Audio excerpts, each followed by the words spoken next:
the open rescue paradigm, it was already lame back when it was clandestine terrorism. Now it's the same thing, but they want to do it with the mask off. They want to commit the same crime, and they want to brag about it on the internet, and they want you to donate money supporting it. It's extremely dangerous. It can land you in prison. It is not an easy thing to do, and I would never recommend to anyone that they do it. And it's worse now, because now it's terrorism plus fame whoring. Okay? Terrorism is something you should do covertly. I'm still against it. I don't approve of it.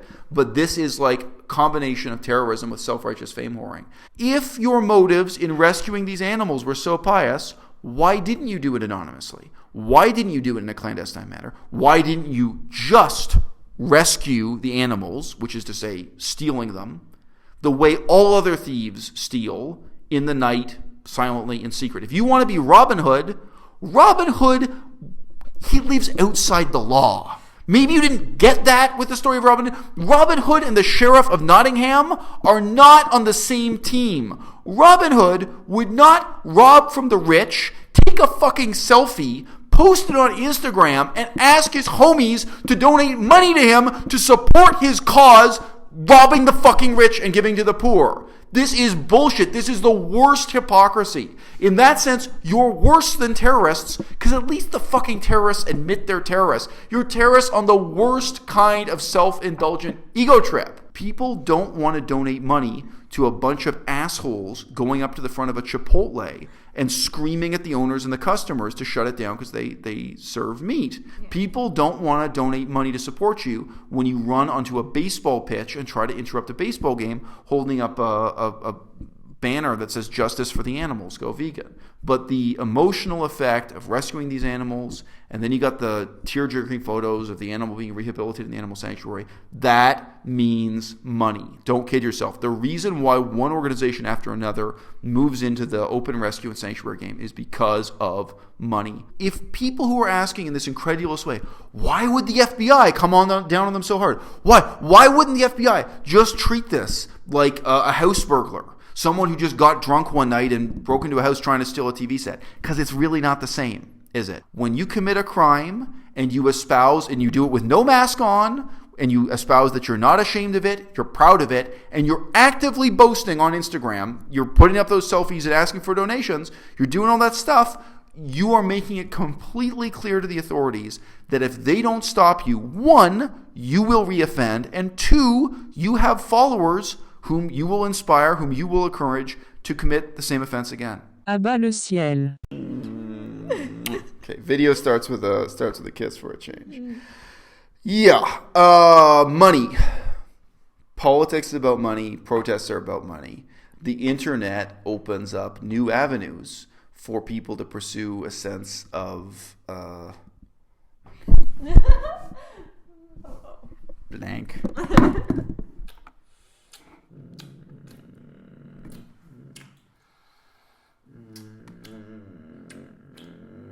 Keep going. No edit. Okay. Okay.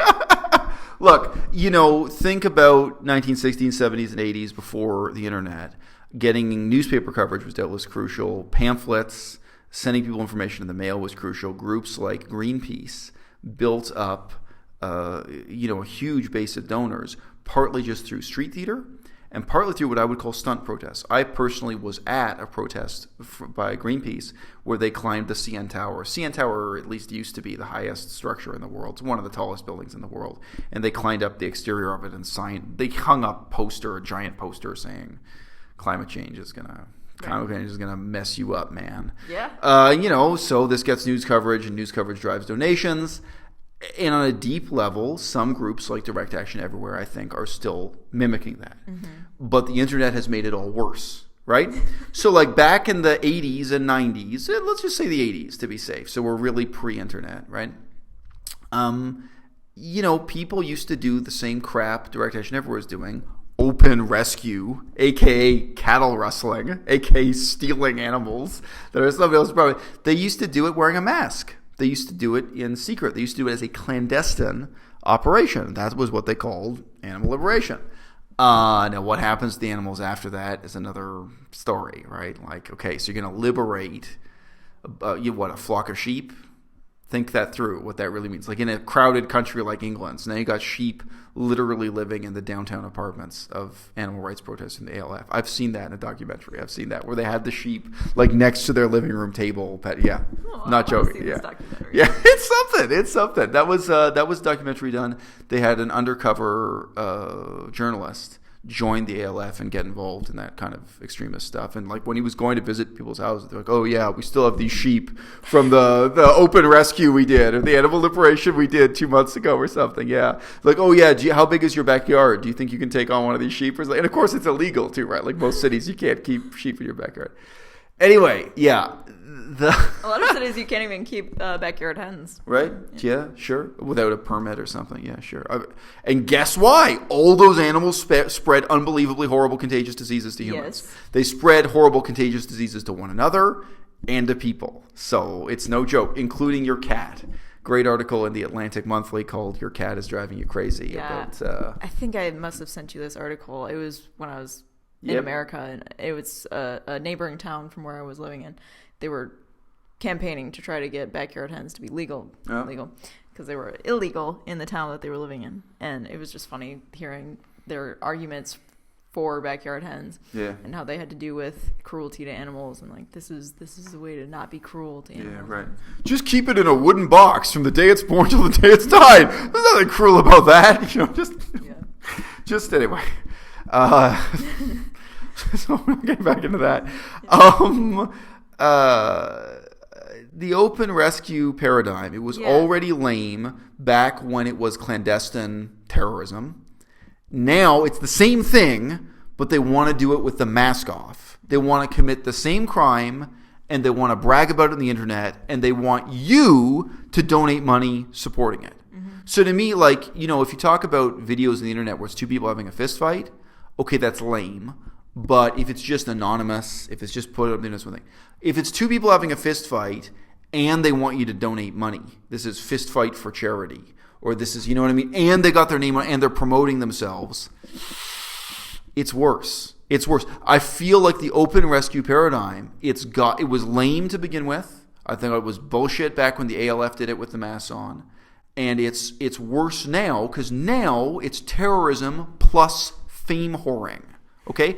Terrorism is something you should do covertly. I'm still against it. I don't approve of it. But this is like combination of terrorism with self-righteous fame whoring. And they really want to sit there in front like they haven't committed a crime when they know they have. Wayne Seong is a lawyer. He knows exactly which laws he broke. And, I guess from his perspective, it's just a cost-benefit analysis where he thinks the outcomes of the fame whoring are so desirable. Like, how much promotion can we get? How many donations can we get? As opposed to how many days am I going to spend in prison? That he just thinks it's worth it. Like, okay, spend a month in prison or whatever. I see a lot of people making excuses for this. Mike the vegan suggested that what they did in their little terrorism cell was in fact no different from undercover journalism. Yes, it is, Mike. It's different. It's different from undercover journalism. You want me to explain to you how? Do you want to explain to you how? It's very, very important that independent journalists be allowed to go in there and film what is happening. And I think that also includes people like DXE. When a journalist applies for a job and just doesn't explain that they're also a part-time journalist, when a journalist applies for a job in a meatpacking factory, in a slaughterhouse, and then goes in and does that job and then writes about it afterwards or secretly films it afterwards, that is completely different from breaking and entering and stealing animals. Okay? Speaking of DXE, will there be any repercussions for the rescuers? Will this become a lawsuit, and will this become a Animal Enterprise Terrorism Act situation, as the news outlet RT has mentioned? And those responsible are likely to face some serious charges as well under the Animal Enterprise Terrorism Act. Breaking and entering into a business and just filming what that business does on the inside is already a crime and already does damages. That's where it gets to the millions of dollars in damages. Oh, well, you filmed our private operations. That's a big part of their legal claim. I can totally manage that. My parents' business, when I was growing up as a kid, if someone broke in and went through the file folders and took photographs and took film footage or something, they could really easily do damage that, for example, example, results in a multi-million-dollar contract being canceled. Like, okay, you had this break-in, and then someone took footage of it and put it on the internet and caused an embarrassment. One of your clients is the government of Saudi Arabia. Now the government of Saudi Arabia canceled their contract with you, multi-million-dollar contract. So now that group who broke in, whatever their political motivations was, now you can say to them, look, you did millions of dollars of damage to me. That's how business works. That's how breaking and entering works. And it's not undercover journalism. You don't think there's a difference between undercover journalism and what they did here? Look, I mean, you can say your motives are pious. If your motives in rescuing these animals were so pious, why didn't you do it anonymously? Why didn't you do it in a clandestine manner? Why didn't you just rescue the animals, which is to say, stealing them, the way all other thieves steal, in the night, silently, in secret? If you want to be Robin Hood, he lives outside the law. Maybe you didn't get that with the story of Robin Hood. Robin Hood and the Sheriff of Nottingham are not on the same team. Robin Hood would not rob from the rich, take a fucking selfie, post it on Instagram, and ask his homies to donate money to him to support his cause, robbing the fucking rich and giving to the poor. This is bullshit. This is the worst hypocrisy. In that sense, you're worse than terrorists, because at least the fucking terrorists admit they're terrorists. You're terrorists on the worst kind of self-indulgent ego trip. Easy say. We see why my girlfriend doesn't get to say much in these videos. I hate this crap, and I can't believe anyone's drawn in by it. Mod Vegan, in her video, which was pro DXE, she was praising this. Yeah. She said even though she would never do something like this herself, ethically, that still she felt she had to support it. That's a real hint. We talk about that as vegans all the time. Because meat eaters say, well, I wouldn't slaughter a pig myself, but they're willing to eat bacon. By that same token, that's a hint. There's something you got to examine there. Oh, really? You wouldn't do break and entering yourself? You wouldn't steal livestock from a factory yourself? Really? And yet you approve of this? Why do you think that is? It's extremely dangerous. It can land you in prison. It is not an easy thing to do, and I would never recommend to anyone that they do it, because I think that it is a very dangerous thing to do. It can really ruin your life if you get caught and go to prison for these things. But I deeply support DXE for doing it. I think it's fantastic. Why would you approve of it for someone else to do that, not yourself? Yeah. Approval versus support, or I don't know, whatever. In Mod Vegan's video, I'm not trying to hate on her. But she said we should stand up and support DXE. Sure. I talked to her literally last night, by the way. Yeah. If you want to, we could segue into that. DXE just put out their 40-year plan. Their plan for the next 40 years of the vegan movement. And, on one level, I can just appreciate the raw ambition of that. They're trying to be leaders of the vegan movement. I think they're not aware of the extent to which they're failing. I mean, they're trying. They're trying to put forward a vision for the next 40 years of the vegan movement. I don't think they're going to be the leaders of the vegan movement. I don't think they're going to be. So I raise this. Okay, let's talk about paths to power in vegan politics. Politics means money. Money plus action equals politics. You want to run for the Green Party? Running for the Green Party costs money. Any of these things. I mean, this is the brutal reality of politics in the real world. Is politics can happen only when you have a donor base to support your pursuit of those political goals. Even if it's just getting on a bus and going and handing out leaflets. I met a guy who did that as his job for PETA. He was a full-time PETA employee, and he'd dress up like a cow and hand out pamphlets on school campuses going coast to coast in America. That was his paid job, but it still costs money. You may think that's cheap. All these things cost money. How do you get money into the vegan movement? Well, the number one source of money, there's no doubt right now, is animal sanctuaries, and you can get even more money and support when you link it to these really salacious animal rescue videos that moves people emotionally, and then they respond by donating financially. Just look, I've been watching DXE these last 4 years, something like that. I forget how long it's been. Yeah, basically 4 years. And I've seen how their modus operandi has changed. Their MO has changed. They're doing more and more of the things that get them money, and they veered away from the things that don't. People don't want to donate money to a bunch of assholes going up to the front of a Chipotle and screaming at the owners and the customers to shut it down because they serve meat. Chipotle is the only decent vegan option in a lot of American cities. Yeah. People don't want to donate money to support you when you run onto a baseball pitch and try to interrupt a baseball game holding up a banner that says "Justice for the Animals, Go Vegan." People just don't. Some do. A couple people will donate money for that. Not that many, right? So people did not want to donate money to support your legal costs after you ran on stage and tried to interrupt Bernie Sanders. They also tried to interrupt Hillary Clinton. And then now you're in the clink because the Secret Service bagged you up and handcuffed you, and now you've got legal fees and possible prison time, what have you. People don't want to donate money for the kind of street theater. But the emotional effect of rescuing these animals, and then you got the tear-jerking photos of the animal being rehabilitated in the animal sanctuary, that means money. Don't kid yourself. The reason why one organization after another moves into the open rescue and sanctuary game is because of money, full stop. Okay, so that's one road to power. And a lot of organizations have done it successfully. I think Go Vegan World started off in Ireland with the sanctuary is a powerful example of that. They had this sanctuary. They did fundraising. They based the sanctuary. They moved on. Number two, I'd say, is food services in the broadest sense, whether it's a packaged product like a chocolate bar, running a restaurant, what have you. And that road to power is already starting to produce multimillionaire, successful business tycoons who are early adopters of veganism. So the guy who owns Hampton Creek, I don't even know who's the millionaire behind Daya, who's the millionaire behind the Cliff Bars. You know what I mean? Vega has a charismatic millionaire too. Vega is a vegan performance. It's a protein powder. Yeah, protein powder. They make protein bars and stuff like that too, right? So all these companies have respectable CEOs, millionaire impresario executives.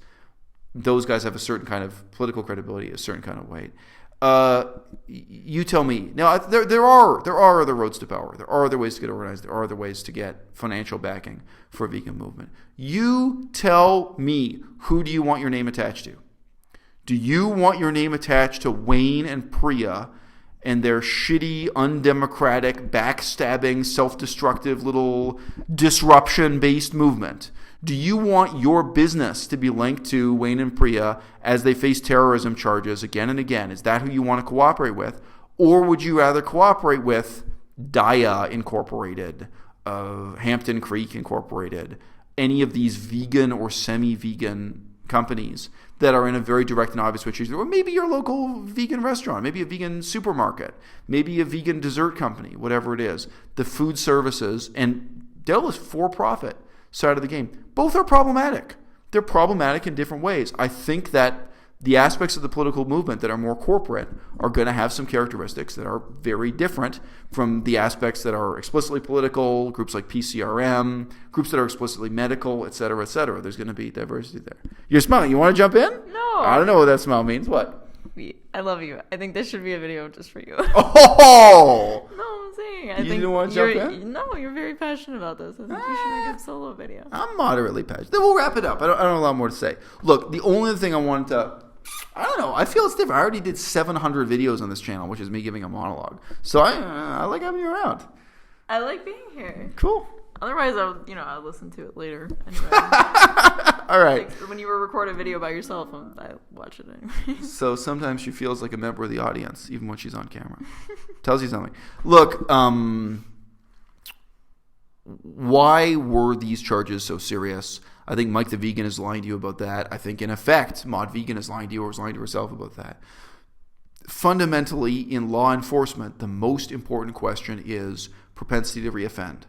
Precisely because these are politically motivated crimes by people who openly espouse that there's nothing wrong with committing those crimes.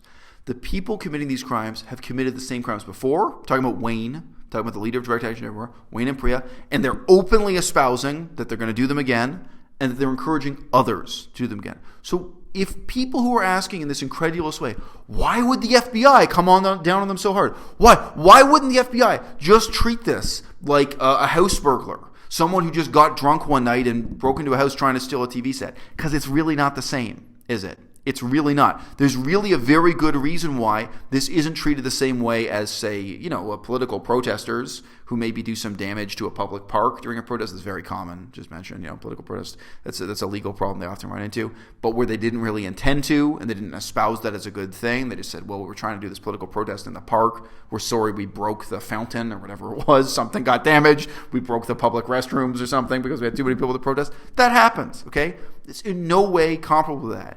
This is being persecuted as terrorism because of the propensity to reoffend. When you commit a crime and you espouse, and you do it with no mask on, and you espouse that you're not ashamed of it, you're proud of it, and you're actively boasting on Instagram, you're putting up those selfies and asking for donations, you're doing all that stuff, you are making it completely clear to the authorities that if they don't stop you, one, you will reoffend, and two, you have followers whom you will inspire, whom you will encourage to commit the same offense again.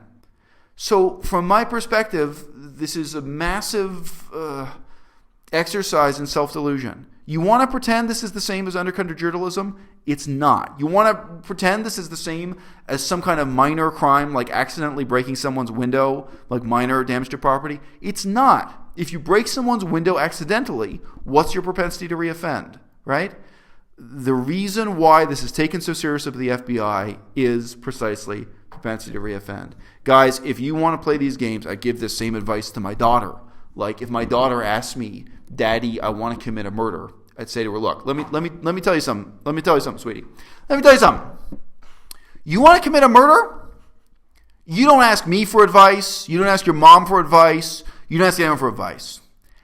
And what you don't do is take out your cell phone, take a picture of yourself, put it on the internet, and ask for donations, okay? Some things in this life, if you want to endorse criminal methods, if you want to endorse working outside the law, if you want to be Robin Hood, then you're not cool with the Sheriff of Nottingham. These are two different paths in life. Either you're doing something clandestine or you're doing something overtly democratic, participatory, political, where you can hold your head up high and ask for donations, knowing that you're both within the law and you know that your morality cannot be impugned. All right? DXE, Direct Action Everywhere, is an experiment. And in the final analysis, I think it will be judged an experiment in futility. À-bas-le-ciel.